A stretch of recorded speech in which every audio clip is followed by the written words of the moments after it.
জাহেদ কাণ্ড ঘিরে আমার কাছে কিছু প্রশ্ন এসেছে। যারা এর আগের করা আমার ২ টি ভিডিও দেখেছেন, আমার মনে হলো প্রশ্নগুলোর উত্তর দেয়া দরকার। ১ম প্রশ্ন হলো যে জাহেদ কি ধরনের ভিসা নিয়ে দিল্লি সফর করেছিলেন? জাহেদ দিল্লি সফর করেছিলেন একটা সার্ক স্টিকার নিয়ে। সার্ক স্টিকারটা হলো এটা সার্ক সেক্রেটারিয়েটের মাধ্যমে সার্কভুক্ত দেশগুলোর মধ্যে একটা অ্যারেঞ্জমেন্ট। ভিসার মতোই একটা স্টিকার দেয়া হয় এবং প্রত্যেক দেশের পররাষ্ট্র মন্ত্রণালয়, বাংলাদেশের ক্ষেত্রে যেমন বাংলাদেশের পররাষ্ট্র মন্ত্রণালয়, এই স্টিকারগুলা একটা নীতিমালা থাকে যে কোন ধরনের মানুষ এই স্টিকারগুলা পেতে পারে। এই স্টিকার দিলে একটা স্টিকার যদি কেউ তার পাসপোর্টে থাকে, তাহলে সে ওই স্টিকারটা তার ভিসার মতো কাজ করে সার্কের অন্য সব দেশের জন্য। সার্কের ৮ দেশই স্টিকারের অন্তর্গত কিনা আমি ঠিক জানি না। তবে পুরনো যে ৭টা দেশ ছিল, ভারত, পাকিস্তান, মালদ্বীপ, নেপাল, ভুটান, বাংলাদেশ, সব কয়টাতে, শ্রীলঙ্কা, এগুলোতে এই স্টিকার নিয়ে ট্রাভেল করা যায়। ১ মাস থাকা যায় এবং আম একটা স্টিকারের ৭ দেশের ৬ দেশের ভিসা হয়ে গেল। কিন্তু এটা কে পাবে এটার একটা নীতিমালা আছে, সবাই পায় না। এখানে একটা ইন্টারেস্টিং বিষয় আছে, দেখেন, আপনি যদি ভিসার জন্য আবেদন করেন, অর্থাৎ জাহেদ যদি ভিসা নিয়ে দিল্লি যেত, ভিসার আবেদন করত, এটাও একটু জটিলতা আছে। সবুজ পাসপোর্টে ভিসা লাগে, আবার কূটনৈতিক পাসপোর্টে দিল্লি যেতে অর্থাৎ ইন্ডিয়া যেতে কিন্তু ভিসা লাগে না।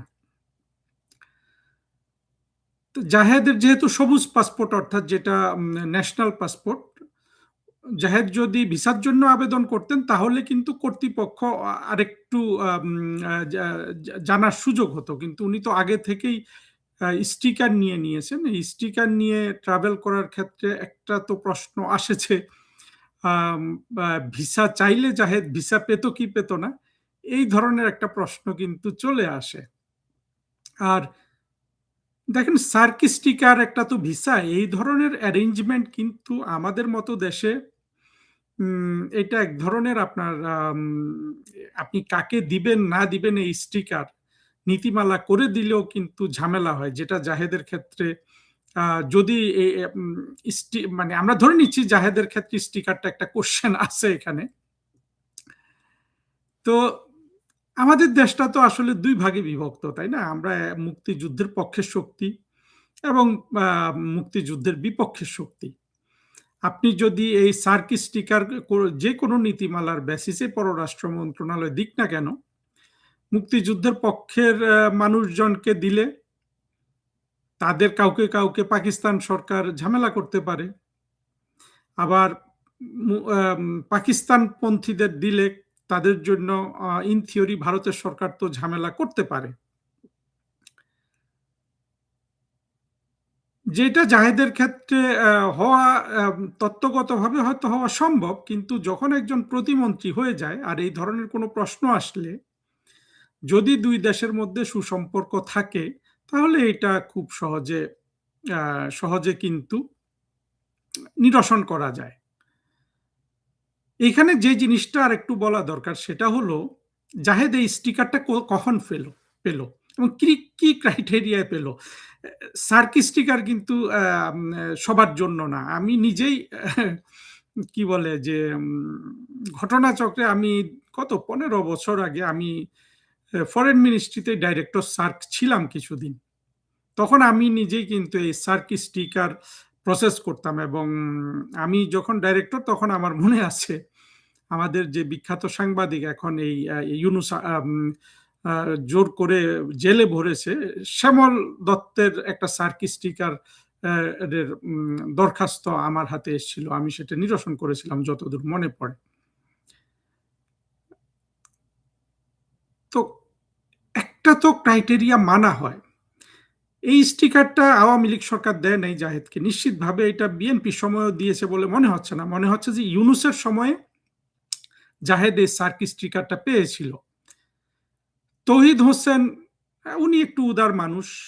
অর্থাৎ এগুলো যখন আসে জাহেদের জন্য ভিসা স্টিকার আসলে তো এটা নিশ্চিতভাবে ফরেন মিনিস্ট্রির এগুলো তো ফাইলে টাইলে উঠে অনুমোদনের জন্য তৌহিদ হোসেনের কাছে গিয়েছিল, তৌহিদ হোসেন দিয়ে দিয়েছে। কিন্তু তৌহিদ হোসেনের জাহেদকে কিন্তু সার্কি স্টিকার দেওয়াটা উচিত হয় নাই। জাহেদ যে ধরনের বিষোদ্গার করত এটা তো বাংলাদেশের সব মানুষ জানে। ভারতের বিরুদ্ধে যে ধরনের বিষোদ্গার করেছে এবং সম্পূর্ণ মিথ্যা অপপ্রচারমূলক বিষোদ্গার করেছে, এই ধরনের বিষোদ্গারকারী এবং জাহেদের যে ইউটিউব চ্যানেল ভারতে বন্ধ, এটাও তো আমি নিজে অবশ্য অতটা চিন্তা করি না, কিন্তু এটা তো এখন দেখা যাচ্ছে যে আগে থেকেই এই খবর রাষ্ট্র এবং জাহেদ নিজেও জানে।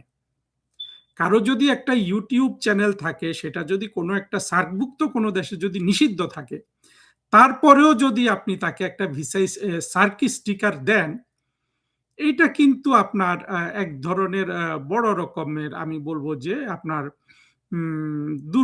মানে ভয়ের ডিসিশন আর কি। তহিদ হোসেন হয়তো ভয় দিয়ে দিয়েছে, জাহেদ তো বিশাল হোমরা চোমরা সেই 24-এর জঙ্গি উত্থানের পর থেকে। এখানে কিন্তু একটা ইস্যু দানা বেঁধে থাকতে পারে, কিন্তু তারপরও হলো যে যখন প্রতিমন্ত্রী হিসাবে সে যায় এবং প্রতিটা জিনিস যেভাবে ডিপ্লোম্যাটিক চ্যানেলে আপনার পত্রের মারফত জানানো হয়, যেটা জানানো হওয়ার কথা, সেইটা হওয়ার পর কিন্তু এই জাহেদের এই সমস্যাটা নিরসন হতে কিন্তু 3 থেকে 5 মিনিটের বেশি লাগার কথা নয়। কিন্তু জাহেদকে নাকি 2 ঘন্টা 2.5 ঘন্টা বসিয়ে রাখা হয়েছিল। আরেকটা প্রশ্ন এসছে যে ডিপ্লোম্যাটিক পাসপোর্ট না থাকাতে কি জাহেদের জন্য অসুবিধা হলো? দেখুন, ডিপ্লোম্যাটিক পাসপোর্ট আসলে একমাত্র একটা শ্রেণীর মানুষের জন্য বাধ্যতামূলক। আপনি যেই দেশে যাচ্ছেন সেই দেশের সরকারের কাছে, সেটা হলো আপনি যদি সেই দেশে ডিপ্লোম্যাট হিসাবে কাজ করতে যান, অর্থাৎ সেই দেশে আপনার দেশের যে দূতাবাস আছে, সেই দূতাবাসে যদি আপনি নিয়োগপ্রাপ্ত হন, তাহলে আপনার ডিপ্লোম্যাটিক পাসপোর্টের বাধ্যবাধকতা আছে। কিন্তু অন্য কোনো জায়গায় আপনি মন্ত্রী, প্রতিমন্ত্রী এইসবের জন্য ডিপ্লোম্যাটিক পাসপোর্ট এটার কোনো আপনার বাধ্যবাধকতা নাই। কিন্তু ডিপ্লোম্যাটিক পাসপোর্ট থাকলে যেটা আবার ভারতের সাথে সুবিধা, সেটা হলো যে ভারত বাংলাদেশের মধ্যে ডিপ্লোম্যাটিক পাসপোর্টে ভিসা লাগে না ট্রাভেল করতে। এটা করেও 1 মাস থাকতে পারে। এটা আমাদের অন্য আরো অনেক দেশের সাথে এই অ্যারেঞ্জমেন্ট আছে। আমি নিজেই ভারতে একবার 1 মাস গিয়েছিলাম, আমি ডাক্তার দেখাতে গিয়েছিলাম। দিল্লিতে ছিলাম প্রায় 20-25 দিন। আমি তো ডিপ্লোম্যাটিক পাসপোর্ট ছিল আমার, আমার অবশ্য সরকারি কাগজপত্র সব ছিল, যাওয়ার অনুমতি, বহি বাংলাদেশ ছুটি। আমি তো ভিসা করিনি, আমার কোনো সমস্যা হয়নি। তো জাহেদের যদি ডিপ্লোম্যাটিক পাসপোর্ট থাকতো, তাই সেক্ষেত্রে কিন্তু আর ভিসাটাই লাগতো না। এখন জাহেদ কেন ডিপ্লোম্যাটিক পাসপোর্ট করেনি, এটা আসলে বেশিরভাগ মানুষই কিন্তু যাদের ডিপ্লোম্যাটিক পাসপোর্ট পাওয়ার অধিকার আছে, এই অধিকারটা আছে জেনারেলি ফরেন মিনিস্ট্রিতে একেবারে অ্যাসিস্ট্যান্ট সেক্রেটারি পর্যন্ত যারা বিদেশে পোস্টিং করতে যায়, অ্যাসিস্ট্যান্ট সেক্রেটারি থেকে উপরে সবার। আর অন্যান্য বাইরের সাধারণত আমি যতদূর জানি সচিব এবং সচিব পদমর্যাদার যারা, তারা এবং তার উপরে মন্ত্রী, প্রতিমন্ত্রী বা এই ধরনের সবার, এইটা মোটামুটি বাংলাদেশে ডিপ্লোম্যাটিক পাসপোর্ট পাওয়ার অধিকার সরকার দিয়েছে। এবং এই অধিকার যাদের আছে তারা সবাই মোটামুটি ডিপ্লোম্যাটিক পাসপোর্ট গ্রহণ করে। আবার এরপরেও কিছু কিছু মানুষ কিন্তু গ্রহণ করে না, যারা অনেক ধরেন অনেক ধনী মানুষ, মন্ত্রী হয়ে গেছে, এর আগে 165টা দেশ ভ্রমণ করেছে, উনি জানে আসলে এই ডিপ্লোম্যাটিক পাসপোর্টের এখানে এটা এমন কিছু না। এই ধরনের আমি দেখেছি যে ডিপ্লোম্যাটিক পাসপোর্ট ছাড়াও ভিজিট করে। তবে বেশিরভাগ মানুষ ডিপ্লোম্যাটিক পাসপোর্টটা গ্রহণ করে এই জন্য যে তারা এটা সুবেনির হিসাবে রাখে, যে একটা ডিপ্লোম্যাটিক লাল পাসপোর্ট পেয়েছি এই জীবনে। এটা জাহেদ ডিপ্লোম্যাটিক পাসপোর্ট নেয়নি, এটা ইচ্ছাকৃত অনিচ্ছাকৃত, এটা আমার কাছে মনে হয় না। মনে হয় যে সে তো ভাবে নাই যে এত দ্রুত একটা হয়তো বিদেশ সফর করবে। আর বিদেশ সফর সে তার যেহেতু ভিসা সার্কি স্টিকারটা ছিল, সে ভেবেছে ওটাতে কাজ হয়ে যাবে। এবং সার্কি স্টিকারের মাধ্যমে ট্রাভেল করে আবার অনেকে বলছে যে উনি যেই সম্মেলনে গিয়েছেন বক্তৃতা দেওয়ার জন্য, ইন্ডিয়ান ওশান রিম অ্যাসোসিয়েশন, সেখানে বক্তৃতা দিতে পারবে না, এটাও কিন্তু আসলে সঠিক নয় তথ্য। কিন্তু সার্কি স্টিকারটা রেসপন্সিবল পার্সনদের দেওয়া হয় যারা এরকম ইউটিউব করে কারো বিরুদ্ধে বিষোদ্গার করে না। অর্থাৎ সেখানে ত্রুটিটা কিন্তু যদি হয়ে থাকে আমাদের তহিদ হোসেন সাহেবেরই হয়েছে, কারণ এটা খুব সম্ভবত তহিদ হোসেনের আমলে স্টিকারটা নেয়া, অথবা পরবর্তীতে খলিল সাহেবের আমলে যিনি দেন এই জাহেদকে তার সার্কি স্টিকার দেয়া, এইটা এক ধরনের আপনার গর্জিত কাজ হয়েছে। কারণ এই ধরনের সার্কি স্টিকার ভারত তো পাকিস্তানের জন্য সার্কি স্টিকার নিষিদ্ধ করে দিছে, অর্থাৎ পাকিস্তানের কেউ সার্কি স্টিকার নিয়ে ভারতে ট্রাভেল করতে পারবে না বর্তমানে। অবশ্য বাংলাদেশের জন্য এই নিষেধাজ্ঞা নাই। আরেকটা জিনিস অনেকে বলছেন যে এখানে কমিউনিকেশন গ্যাপ ছিল কিনা। আমার মনে হয় না কমিউনিকেশন গ্যাপ ছিল, কারণ কমিউনিকেশন গ্যাপ যদি থাকে সেটা অল্প সময় স্বল্পতার জন্য। সাধারণত ইন্টারন্যাশনাল কোনো প্রোগ্রামে গেলে ওই প্রোগ্রাম শুরু হওয়ার 2 থেকে 3 দিন আগে সাধারণত অলমোস্ট 24 ঘন্টা কিন্তু স্বাগতিক দেশে, যে দেশে মিটিংটা হবে সেই দেশের লোকজনকে পাওয়া যায় যোগাযোগ করার জন্য। আর বিশেষ করে দূতাবাসগুলোতে এগুলো সব জানে। তো সব মিলে যেটা হয় যে জাহেদকে, এখন বুঝতে পারছেন জাহেদকে আটকানোর বিষয়টা ইন্ডিয়ানরা খুব সিরিয়াসলি নেয় নাই বাংলাদেশের এই এই জাহেদকে। আবার জাহেদকে অনেকে বলছেন যে জাহেদ তো এখন হিরো হয়ে গেল। আমার মনে হয় জাহেদ এখানে একটা সুযোগ মিস করেছে। জাহেদ কিন্তু এই অবস্থার পরে একজন পলিটিক্যাল হিরো হয়ে যেতে পারত।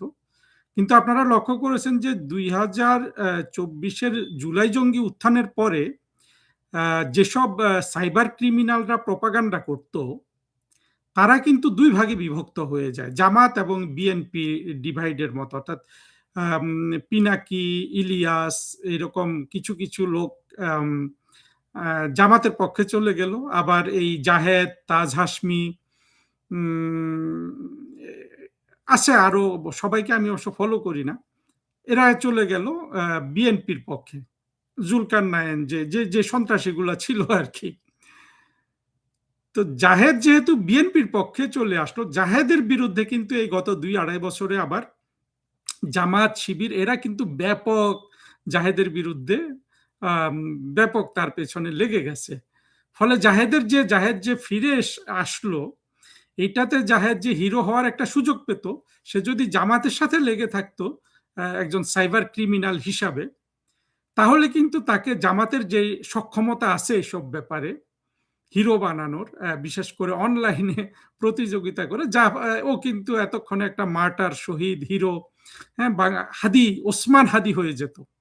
কিন্তু জাহেদের দুর্ভাগ্য যে সে বিএনপির পক্ষে যাওয়াতে ইমিডিয়েট লাভ পেয়েছে, বিএনপি তাকে প্রতিমন্ত্রী করেছে, কিন্তু আবার হিরো হওয়ার যে সম্ভাবনাটা সেটা আপাতত নস্যাৎ হয়ে গেছে। ভবিষ্যতে জাহেদ যদি আবার জামাতের কাছে ফিরে আসে, জামাত নিশ্চয়ই তাকে হিরো হিসাবে এই ঘটনার জন্য চিহ্নিত করবে, কিন্তু আপাতত এইটা সম্ভব হচ্ছে না। আরেকটা জিনিস সবাই বলছে যে জাহেদকে অপমান করা তো বাংলাদেশকে অপমান করা। দেখেন, এইটা কিন্তু একটা স্বাভাবিক অবস্থা। সত্য যে একটা স্বাভাবিক দেশে একজন প্রতিমন্ত্রীকে অপমান করা তো সেই দেশকেই অপমান করা, কিন্তু আমাদের দেশটা তো 2 ভাগে বিভক্ত। জাহেদের অপমানটা কিন্তু আমার গায়ে লাগছে না, আবার আমাকে কেউ অপমান করলে সেটা জাহেদের গায়ে লাগবে না। জাহেদ যেহেতু মুক্তিযুদ্ধ বিরোধী একজন সাইবার ক্রিমিনাল, আর আমরা যেহেতু মুক্তিযুদ্ধের পক্ষের, আমরা হলাম যে মুক্তিযুদ্ধের পক্ষে আমরা কিন্তু কথা বলি, আমরা মুক্তিযুদ্ধের পক্ষের সৈনিক।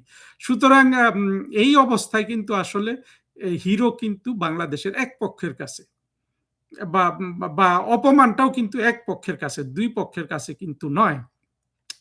তাহলে আমরা যেটা বুঝতে পারি যে বাংলাদেশের মূল সমস্যাটা আমাদের সমাধান করা খুবই জরুরি, অর্থাৎ মুক্তিযুদ্ধের পক্ষের বিপক্ষের যে দ্বিধা বিভক্ত, এইটা সমাধান কে করতে পারে? এটা সমাধান করতে পারে বিএনপি এবং আওয়ামী লীগের যদি সংযোগ হয়, তাহলে একটা সমাধান হয়। এবং যদি তাদের মধ্যে খুব একেবারে ভ্যালু বেসড, মুক্তিযুদ্ধের চেতনা বেসড যদি একটা সন্ধি হয়, সেটা এই সমস্যার সমাধান করতে পারে।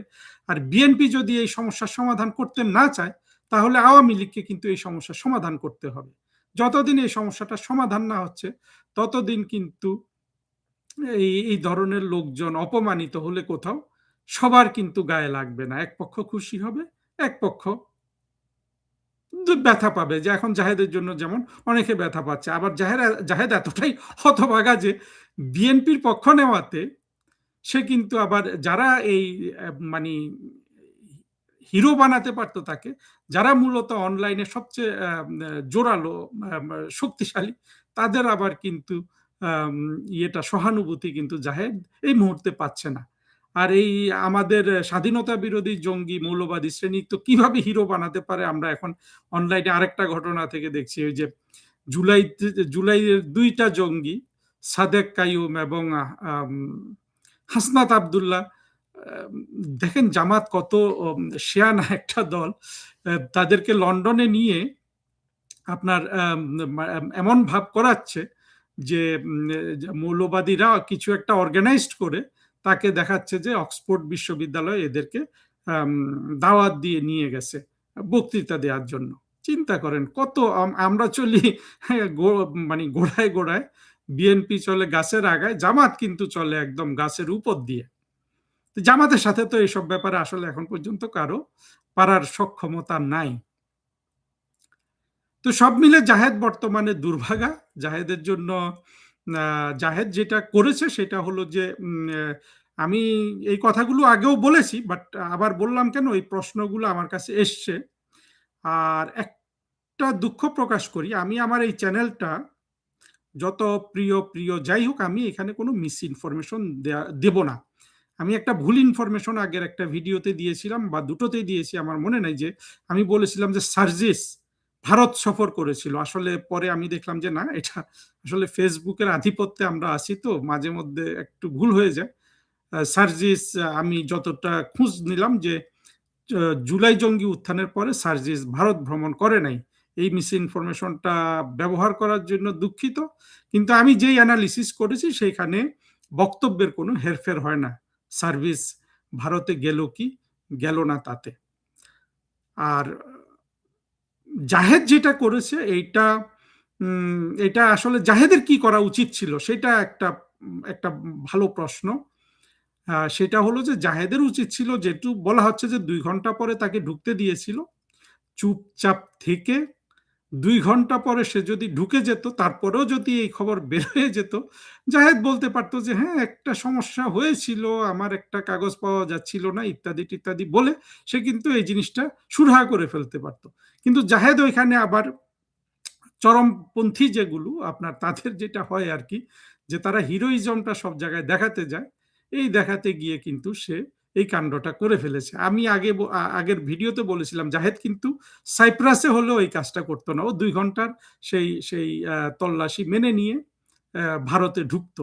আর যদি ভারত কর্তৃপক্ষ ঢুকতে সত্যি সত্যি তাকে না দেয়, এমনকি 6 ঘন্টা 2 ঘন্টা 5 ঘন্টা বসিয়ে রেখেও ঢুকতে না দেয়, তখন তার হিরোইজমটা হয়তো বা তার পক্ষে যেতে পারতো। কিন্তু এখন জাহেদ ওই মাথা গরম করে মূল ভুলটা করে ফেলছে। ফলে এখানে জাহেদের সমূহ ক্ষতি, জাহেদের ক্ষতি অবশ্য জাহেদের ক্ষতি মনে করে কিনা আমি জানি না, কিন্তু বিএনপি সরকারের জন্য এটা চরম এম্বারাসিং একটা সিচুয়েশন। বাংলাদেশ স্বাধীন হওয়ার পরে কোথাও এই ধরনের ন্যাক্কারজনক ঘটনা ঘটে নাই। কিছু কিছু সীমিত ঘটনা ঘটেছে বিভিন্ন জায়গায়, এইসব পাসপোর্ট ভিসা চেক করতে গিয়ে কোনো কোনো মন্ত্রী সচিব হতে পারে 2-4 ঘন্টা এয়ারপোর্টে অপেক্ষা করেছে ধৈর্য ধরে, পরে কিছু একটা করেছে, কিন্তু কেউ এই ধরনের কাহিনী বানায় নাই, অর্থাৎ হিরো হতে যায় নাই। এখন জাহেদ হিরো হতে গিয়ে আমাদের তারেক রহমানের সরকারকে আসলে চরম একটা বিব্রতকর পরিস্থিতিতে ফেলে দিল। আর যদি ঘটনা এমন হয় যে জাহেদকে ঢুকতেই দেয় নাই ভারতে, তাহলে তো এটা আরো লজ্জাকর বিষয় আর কি।